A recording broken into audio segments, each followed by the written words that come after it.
Maraming salamat, Secretary Romulo, sa iyong pagpakilala sa akin. Maraming salamat sa ating tisay na embahadora. Dahil nagtatagalog din pala siya. Sa iyong pagpaimbita sa ating mga Filipino community. At salamat naman sa inyong lahat na kahit na hindi nyo day off, ay nakapunta kayo rito. Magandang hapon sa inyong lahat, ating mga kababayan. Magandang hapon po! Kunada, nga Ilocano to eh. So, naimbag na malemyo, naimbag rabiyo amin. Dagiti kaya iliak, tibangin ni mamangko. Marhay nga hapon sa Indo, Bicolano. Kung dunay Bisaya diri, maayong hapon kaninyong tanan. Ampo siyempre, agyang ditak mo din kabalen, nakapampangan kiti, maya pagat panapon kay kongan. Tan sansaray kabalayan, masanto siya labid sa kayo namin. O, ako'y nasisihan na narito tayo.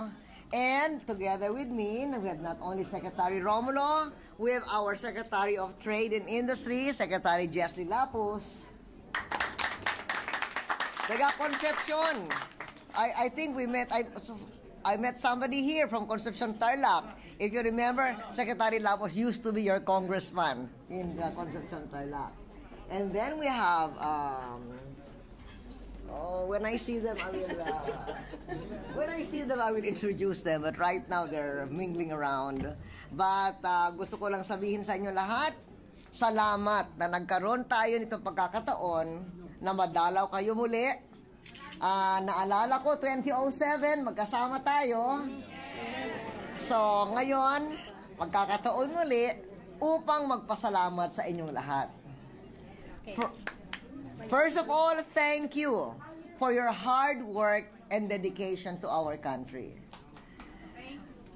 Everywhere I go, lalo na dito sa Espanya, nagkita nga tayo ng 2007, bilang Pangulo, ito ay pangatlong pagkakataon ko na magbisita. Nagpunta ako 2006, official visit, 2007, state visit, at ngayon muli upang tumanggap ng Premyo Don Quixote.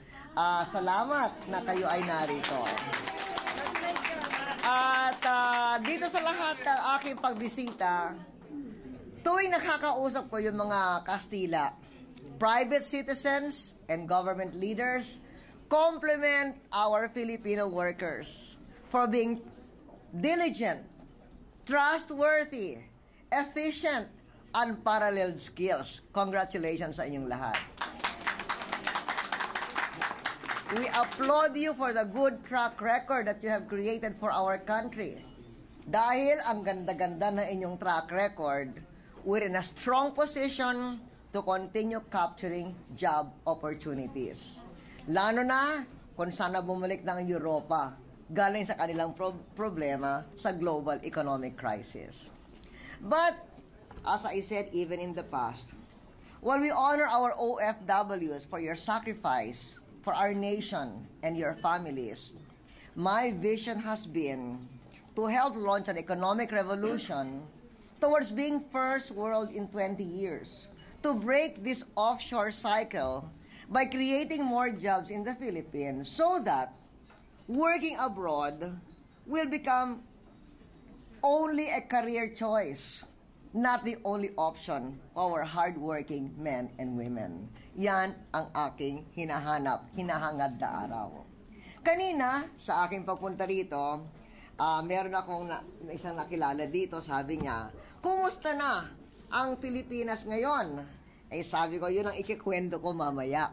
So, kumusta na nga ang Pilipinos ngayon? Well, ang masasabi ko, the Philippines has come a long way since January 2001, no ko'y unang umupo bilang Pangulo. Siguro marami na nakalimot kung ano yung nangyayari nung panahong yun. Nung panahong yun, 2001, napakagulo ng panahon. That was less than 10 years ago. Time has gracefully erased many memories of that time. Nung panahong yon, yung ating bansa, the nation was teetering.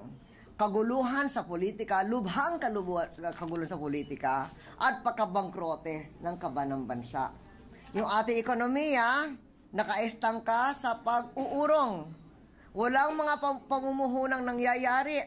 Konti lang ang trabahong nililikha. Yung utang ng ating bansa ay mas malaki pa kaysa sa ating GDP noong panahong yun. At yung ating foreign reserve ang nipis-nipis. Para sa taong bayan noon, panahon ng konting-konting trabaho, mababang sahod, matataas na presyo. At dahil kulang ang koleksyon ng buwis, kulang din ang pamumuhunan para palawakin ang kalinga sa kalusugan, pag-ibayuhin ng edukasyon, magbigay ng malinis na tubig, at kinakailangang kuryente sa mga malalayong barangay. And internationally, yung Pilipinas ay naiwan na noon, malayo na sa radar screen. Wala na yung kanyang importansya sa mundo. Humina yung kanyang mga alyansa sa mundo at hindi na pinagpipilian ng mga investors bilang isang lugar kung saan mamuhunan at lumikha ng trabaho. Yun ang larawan noong 2001. At doon sa napakalungkot na eksenang yun, pumasok tayo. Noong panahong yun, hindi ko sinikap na maging Pangulo. Nangyari sa akin, hulog ng langit. Pero, sa halip ng tanggihan ko yung responsibilidad na mabigat, I rolled up my sleeves. Determined to turn the Philippines around. Nakatukoy tayo parang laser beam para maghatid ng tunay na resulta para pag-ibayuhin ang buhay ng karaniwang Pilipino. Bilang ekonomista, alam ko na upang mabaligtad natin yung ilang taon na humihina ang ekonomiya, kinailangan na ipasok natin ang disiplina, palawakin natin ang ekonomiya, mamuhunan tayo sa human at physical infrastructure. Mula sa unang araw, itong mga kilos na ito ay huhuwog ng building blocks ng pag-iikot muli ng ekonomiya that will deliver now 37 quarters of economic growth. Ito, in fact,